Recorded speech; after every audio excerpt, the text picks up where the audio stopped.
Hello guys, আবার একটা নতুন ব্লগে স্বাগতম। আর আজকের ব্লগটা দেখতে চলেছে তোমরা রবীন্দ্র সরোবর লেক নিয়ে। আর আমি আজকে চলে এসেছি রবীন্দ্র সরোবর লেকে, আর তোমাদেরকে ঘুরে ঘুরে দেখাবো। আর এটা অ্যাকচুয়ালি ঠাকুরপুকুর লেক, আর এর পরিচিত হচ্ছে রবীন্দ্র সরোবর লেক নামে। আর আমি সেই রবীন্দ্র সরোবর লেকটা তোমাদের কাছে ঘুরে ঘুরে দেখাবো। আর এটা অ্যাকচুয়ালি কাপেল বেস ডেস্টিনেশন। কিসে করে আসলে তোমার সুবিধা হবে, কোন লোকেশান, এটা মানে মেট্রোয়ে আসলে সুবিধা হবে না ট্রেনে আসলে সুবিধা হবে, হাওড়া থেকে আসলে কোথা থেকে আসতে হবে, সব কিছু তোমাদেরকে জানিয়ে দেবো।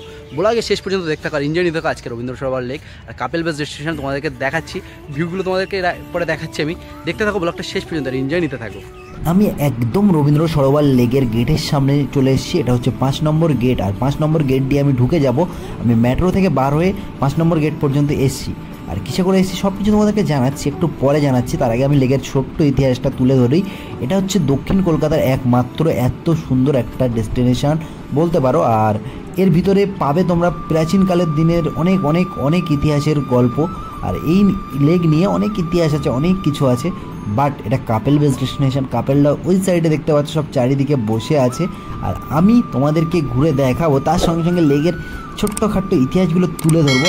সেই জন্যই তোমরা চ্যানেলটাকে সাবস্ক্রাইব করো এরকম ধরনের ব্লগ দেখার জন্য।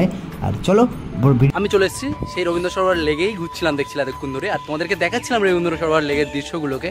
আর রবীন্দ্র সরোবর লেগে আসলে যেটা মেন আকর্ষণীয় জিনিস হচ্ছে পিছনের লেকটা দেখতে পাচ্ছ, পিছনের লেকের সাইডটা দেখতে পাচ্ছ, কত বড় একটা এরিয়া নিয়ে জুড়ে আছে। এই সাইডে অনেক দূর আছে, ব্রিজ আছে পিছনে একটা দেখছিলাম আগে গিয়ে। আর এইদিকে তো পুরো একদম চারিদিক থেকে গোল করে ঘিরে রেখে দিয়েছে। আর তার পাশ দিয়ে এরকম কিছু বসার জায়গা করা আছে, সেখানে সবাই বসে কাপেলসরা কী করছে সেটা আর বললাম না, থাক, ওটা সারপ্রাইজ থাক, না পরে বলে দেবো কোনি। হ্যাঁ, আমি এসে বলে দেবো কোনি সবাইকে, না থাক, ওটা সারপ্রাইজই থাক। যাই নিচে মাঝখানে যে জায়গাটা দেখছো, এই যে পাখি, অনেকগুলো পাখি, অনেক রকম পাখি আছে এখানে। পাখিরা এসে বেশ কিচিরমিচির করছে, সেটা শুনতে খুব ভালো লাগছে। কারণ একটা কলকাতার মধ্যে এত সুন্দর একটা জায়গা জানা ছিল না এর আগে আমার। আর তোমরা যারা এখনও না এসে এখনও রবীন্দ্র সরোবর লেগে আসোনি, তাদের তো একবার বলো ভিজিট করে দেখার জন্যে।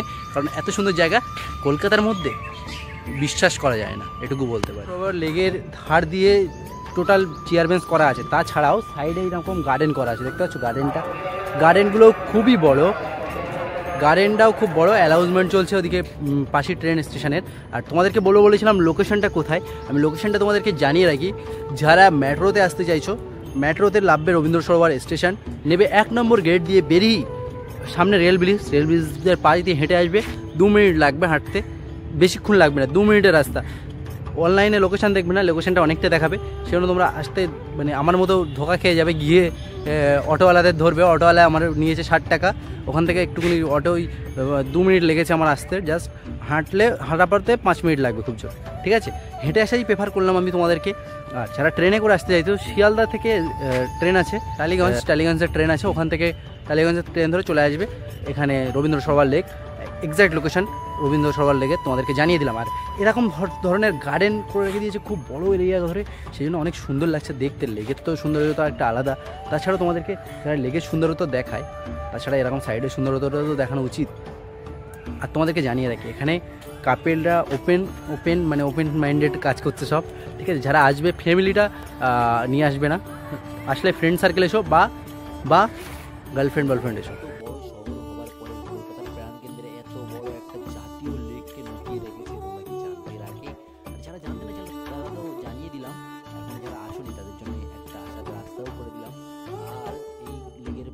মিডিলে একটা মসজিদ আছে, সেখানে যাবার জন্য একটা স্পেশাল সাঁকো করা আছে।